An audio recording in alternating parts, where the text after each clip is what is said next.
নির্বাচন commission EC পুনর্গঠন ও স্থানীয় সরকার নির্বাচনের দাবিতে আগামীকাল বুধবার ২১শে মে ইসি ভবনের সামনে বিক্ষোভ সমাবেশ করবে জাতীয় নাগরিক পার্টি এনসিপি। মঙ্গলবার ২০শে মে রাতে এক ব্রিফিংয়ে এ ঘোষণা দেন দলটির নেতারা। দলটির আহ্বায়ক নাহিদ ইসলাম বলেন, নির্বাচন কমিশন পক্ষপাতমূলক আচরণ করেছে, তাই কমিশনের উপর ভরসা রাখতে পারছি না।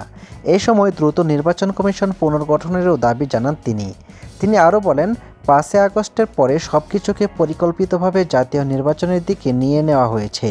প্রধান উপদেষ্টা জানিয়েছেন, জুনের মধ্যে নির্বাচন হবে। নির্বাচন নিয়ে কোনো দ্বিমত নেই।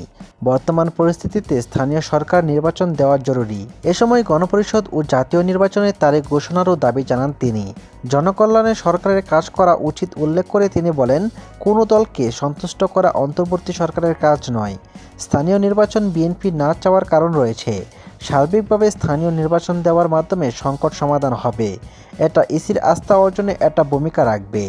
দলটির মুখ্য সমন্বয়ক নাসির উদ্দিন পাটোয়ারি বলেন, নির্বাচন কমিশন পক্ষপাতমূলক আচরণ করেছে। এই কমিশনকে পুনর্গঠন করার জন্য আগামীকাল আমরা মাঠে নামব। সদস্য সচিব আক্তার হোসেন বলেন, এই নির্বাচন কমিশনের উপর আমাদের আস্থা নেই। ইশরাক হোসেনের মেয়র পদের মামলায় আদালতে জটিল পরিস্থিতি তৈরি হয়েছে। ইসি পুনর্গঠনের দাবিতে আগামীকাল সকাল ১১টায় ইসি ভবনের সামনে বিক্ষোভ সমাবেশ করবে এনসিপি।